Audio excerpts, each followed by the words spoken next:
Welcome to the Being Known podcast with my friend, Dr. Curt Thompson. And my friend, the most beautiful man in the world, Pepper Sweeney. We are here to discover... I can only hope to be the man that you are. We are here to discover and explore what it means to be truly known. Emphasizing on truly, which Curt is avoiding. I am not. I'm speaking of the truth world right now. Speaking truth about the most beautiful man in the world. We are. I am very excited to be here today with you. I am too. Curt. And so we say we. Well, I didn't want to assume.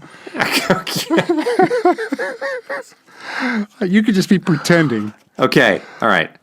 So we are very excited to be here today because we are going to be talking about hope today. And if you have been following along, we are going through The Deepest Place, the latest literary offering of Dr. Curt Thompson, MD, Suffering and the Formation of Hope. And we've been going chapter by chapter. We've been going through and kind of breaking it down. And so get the book, follow along with us, and you can keep going back and listening to these episodes. There is a lot of wisdom coming from this man sitting across from me right now. And the chapter is called Hope, and it comes from And Character Hope. And Curt, if you just indulge me just for 2 seconds. To say that I love hope is I have often found that I've needed it, right?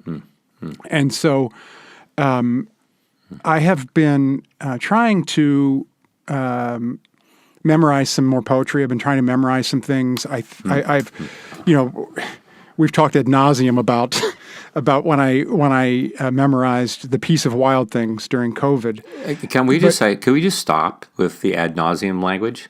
Well, we've talked a lot about it. Yes. We have because it's been good to talk about it as much as we have. I received that. Thank you. Okay. But what I've discovered since memorizing that poem is that there has been some formation that poem has done on me.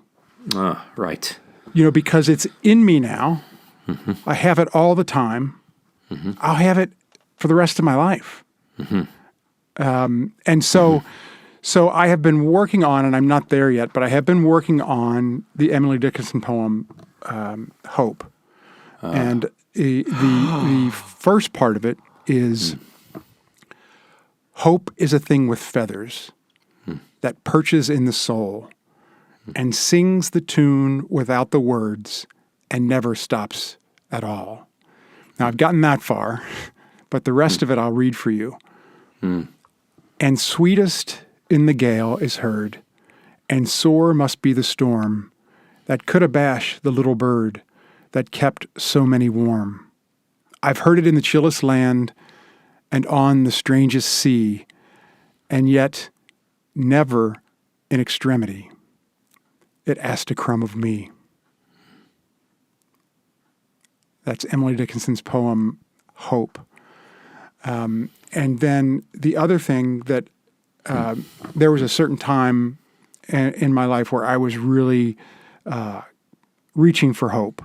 I was struggling and trying to find it.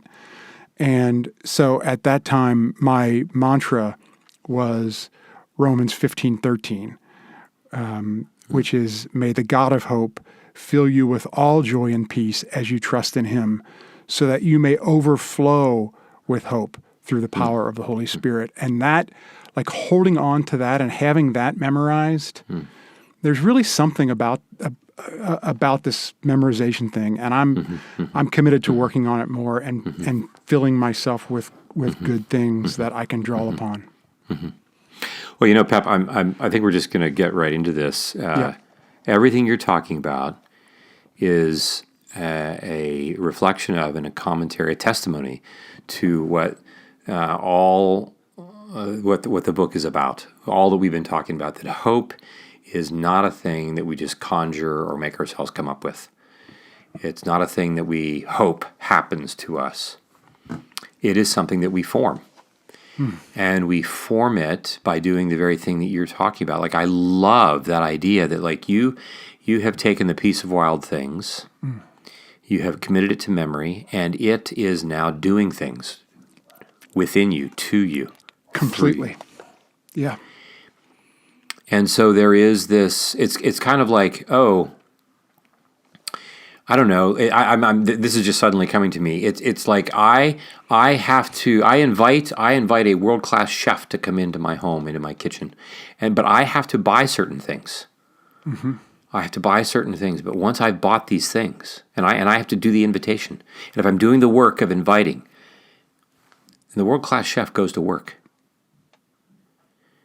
and I have meals because I've done the work of continuing to making things available for the world-class chef to do the work. I mean, this is what beauty does within us.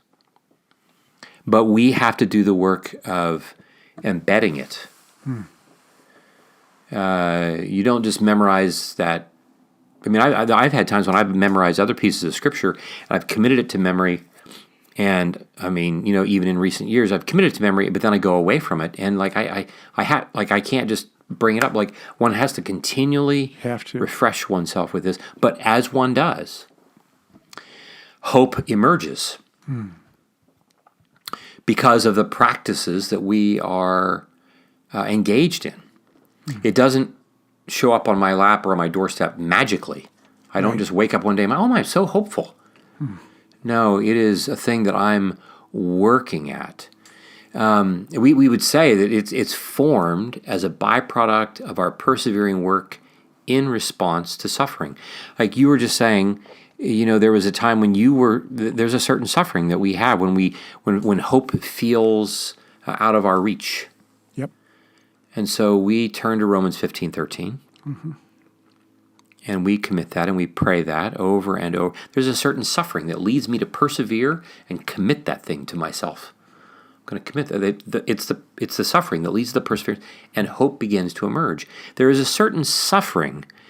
And we might not call suffering as painful if you're memorizing, the piece of wild things, but there's a certain amount of work that goes into that. This persevering work that comes out of our longings. That are part of our grief, that are part of our suffering. And so we notice that in so doing this, we recognize that hope is a function of our future. Like when I hope for things, I'm hoping that something's going to be true in my future, whether it's 5 minutes or 5 days or years from now, which is important because we form it as a feature of experiences, a collective group of experiences that are both hard and good, but that are in this context of joyfully loving relationships. I mean, there had to be a person named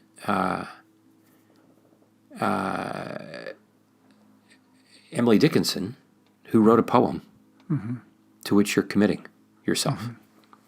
There's a community of this.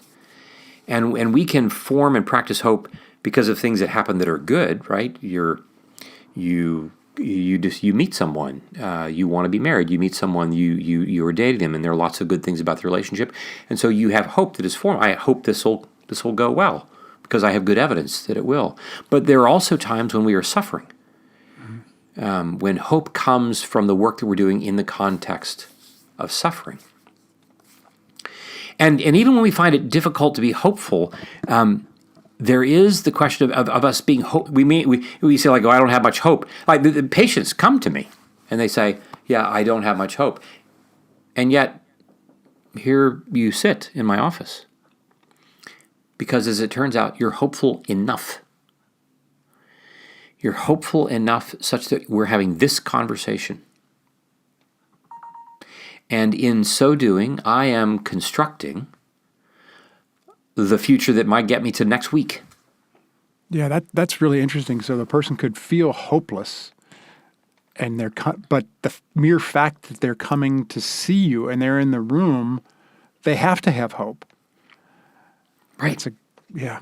It happens all the time that we become overwhelmed with hopelessness primarily because we have turned our attention to a particular video of our life. But the very moment that I'm telling you I feel hopeless, I am exercising hope. That's what I'm doing with my body. In the naming of my hopelessness, I'm exercising hope. And it's when someone then draws my attention to this, I'm noticing that you're telling me about this. What's it like right now to tell me about your hopelessness? What's it like? What are you, don't give me your analysis of the thing that you're hopeless about. What is it like for you to tell me this? And they say, I feel understood. I feel a little bit of relief. Right. And therein, we are constructing hope, little by little by little by little. I mean, this is no different than when a toddler is learning to walk. And they move from being on all fours to they climb up, holding on desperately to a couch cushion. While they're sliding down they're gliding down the couch cushion, and they're wobbling, and but one wobbled motion is an act of hope, even if they can't yet fully walk. And, so we behave as if we're hopeful enough, and the Bible is just full of references to hope, which in some respects is like just it indicates how desperate we are for it. And, right now, we in our present moment, we live in a moment of escalating anxiety about everything. Good for my business, but not good for people's lives. And even we look around and we see all of our progress, that we like to point out. And despite it, our lives would seem to indicate that we're no further along than the people were to whom Jesus was speaking in person. Steven Pinker has, this book, Our Better Angels, this notion that he wants to talk about how much better we are as human beings. And I sometimes wonder if he's like, I don't know what his life is like, or, but I mean, I would say that he's not spent much time in my practice. And I understand all the arguments that he wants to make and all the data and so forth and so on. And yet there's also been a lot of pushback about how he reads that. But the point being, like, we are in trouble. And so like we scoff, when we think about the ancients and we think about all their gods, right? Because they're worried.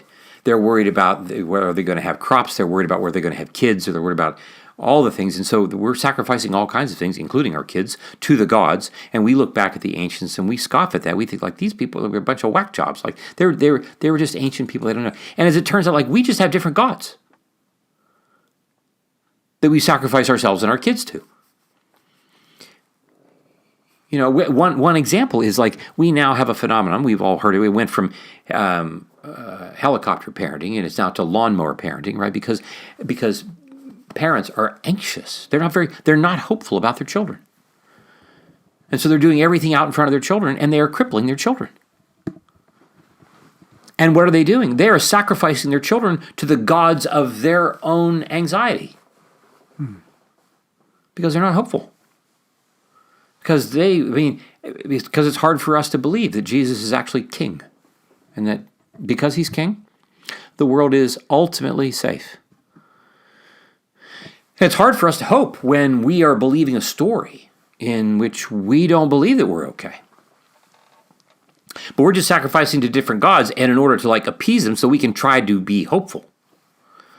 And so we have to recognize that we, as followers of Jesus, to form hope in our world, like, we're up against it.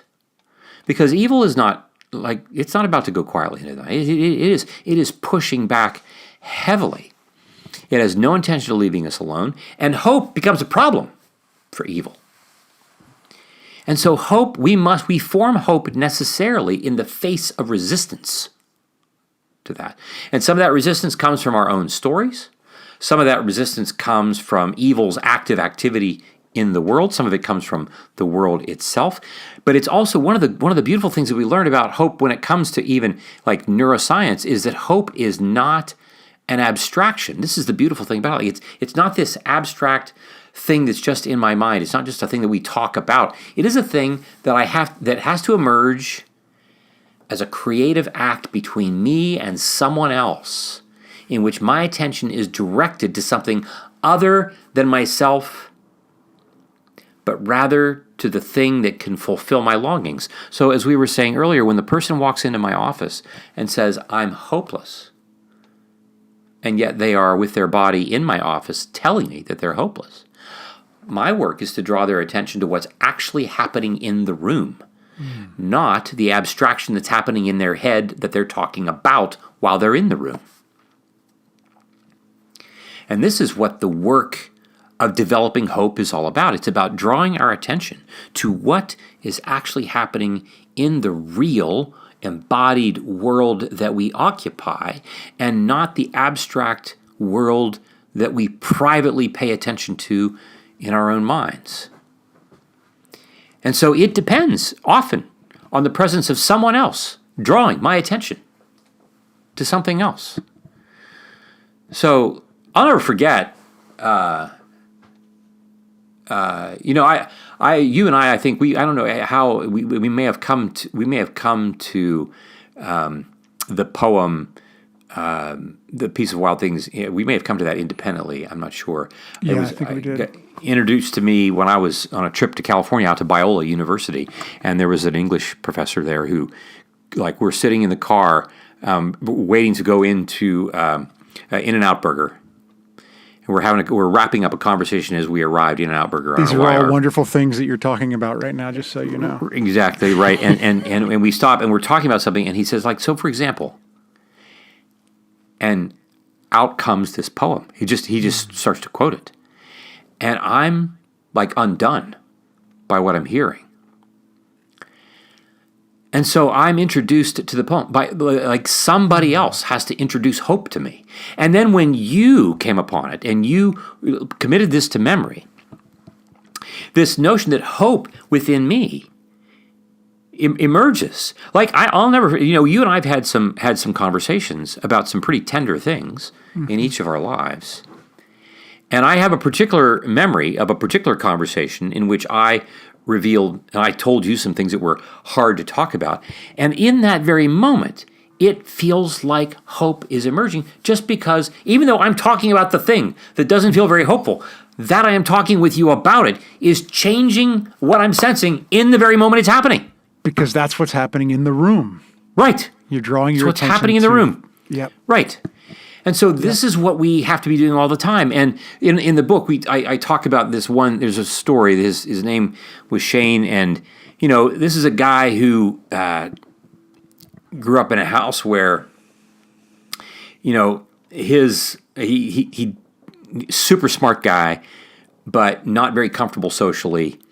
A relationship with his mom in which, like, she was just super protective of her kids and always wanting to do things in ways that were not making him comfortable, like, just because she was uncomfortable with things. And super smart guy who then, goes on, does well in school, but not very comfortable socially, but finds his way into a job where he's making a lot of money and he's, like, working in finance. And he ends up developing a gambling problem because he was really good at counting cards in the blackjack tables.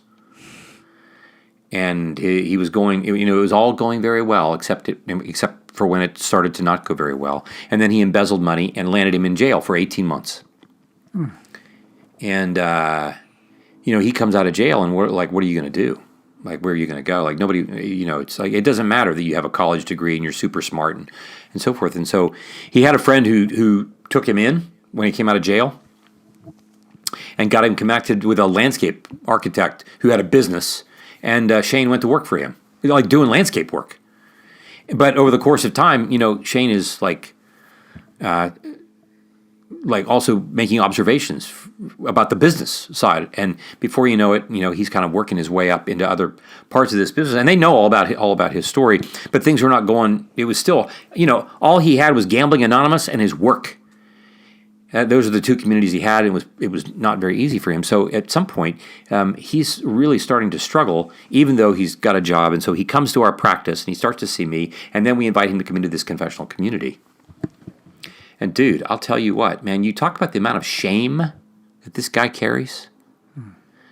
Talking about what it's like to acknowledge, yes, I've been in prison for 18 months and all the things that happen. And you discover that for him to have hope that anything can be beyond his story, his history, like he didn't have hope. It's like, yeah, I'm going to be stuck working at a landscape architect. I'm just going to be like putting sod down until I'm 62 and then go live in an apartment by myself until I die.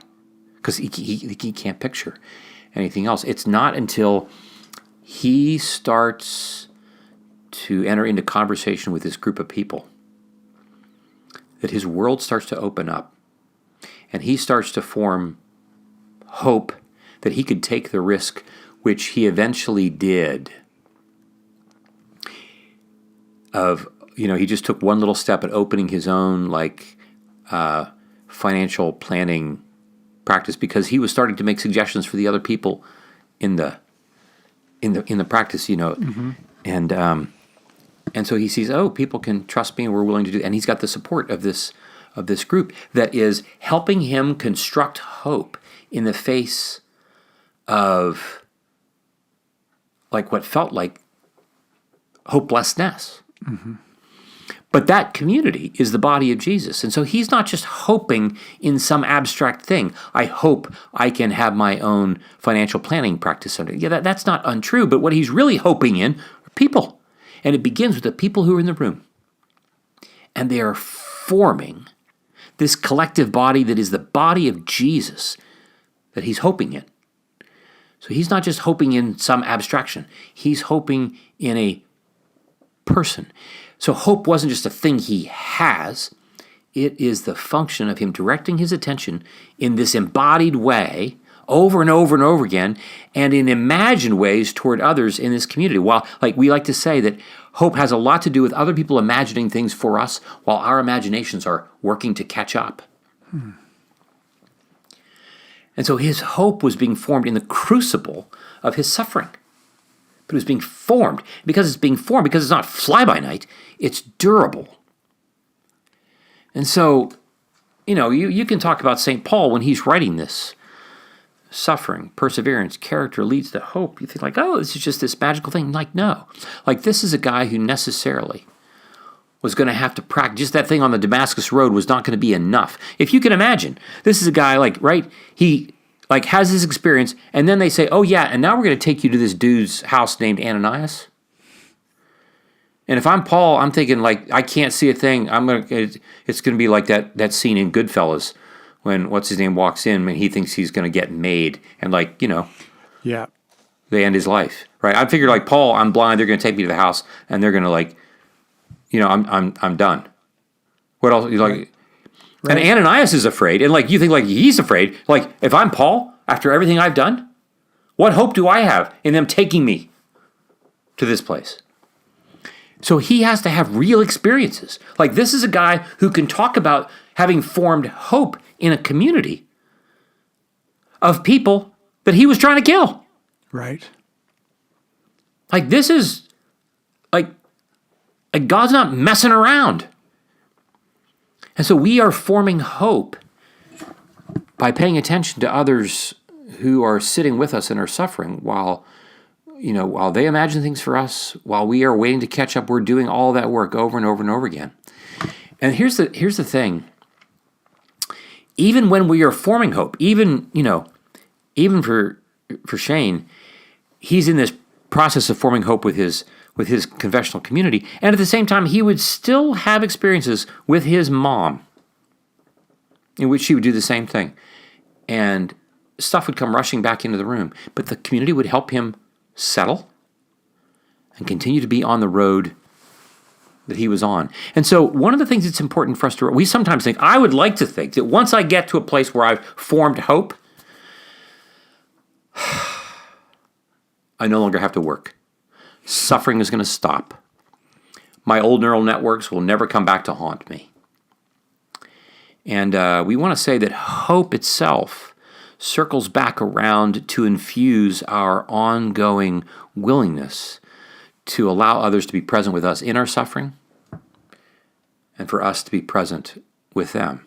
So we may likely continue to suffer and then continue to circle back to that glory of being loved in order for our suffering to continually be transformed. And all of this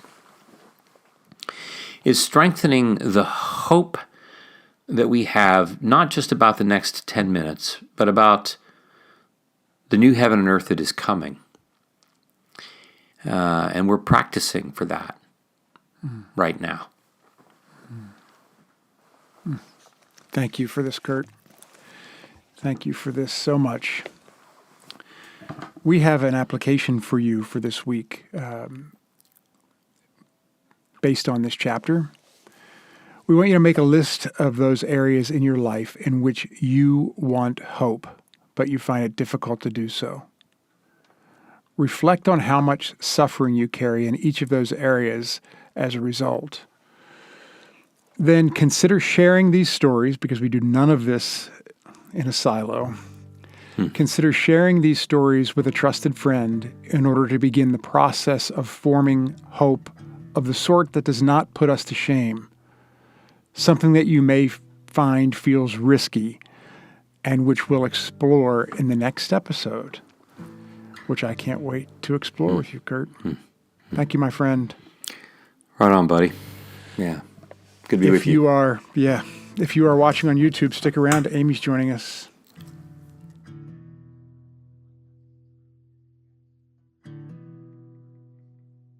Hey, Amy. Hi, guys.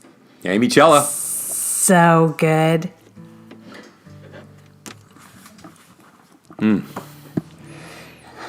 right. One thing that totally stood out to me was, so the idea of having, if we have really good ingredients, like if we store up these things, then the master chef has a lot to work with. Right? And then the fact that hope is a byproduct of the work that we do and our response to suffering, the persevering work. And so, Curt, you mentioned, is on page 164. And it's about the whole thing, what we pay attention to, we remember, and what we remember becomes our anticipated future. And you talk about noting times where we feel seen, soothed, safe, and secure, the 4 S's. So last week we talked about where I had to leave Pep at breakfast because I had forgotten an appointment. Right. And that could have been understandably annoying to Pep. And both could be true. He could be annoyed, but Pep, you were also very understanding and very... He told me later that he was, actually, but he didn't want to tell you that. He texted you on the side and said, it was so annoying. When he was out on his walk, he actually was. Yes, thank you. Thank you. See, this is at work, people. Yeah. Yes. What are they called? But so in that moment, I felt super safe. I'm like, okay, I can screw up. I really screwed up. And Pep, I mean, he did leave because he went for a walk, but he did. So I felt, so then it's like, okay, we can focus on, you talk about remembering when we feel seen, safe, and secure. And it doesn't have to be these massive experiences where it's like. Right, that's right. I'm going to remember when I felt safe, when I screwed up and I was safe. Yeah. And then that becomes ingredients for when we're suffering. Is that right? That's right. Right on. Right on. That's great. Yeah. Yeah, I feel like for the people who are reading this letter from Paul, all the things that we're talking about, apart from, language of neuroscience, all these things that we're talking about would have made, it would have made complete sense to them. This would have been their experience.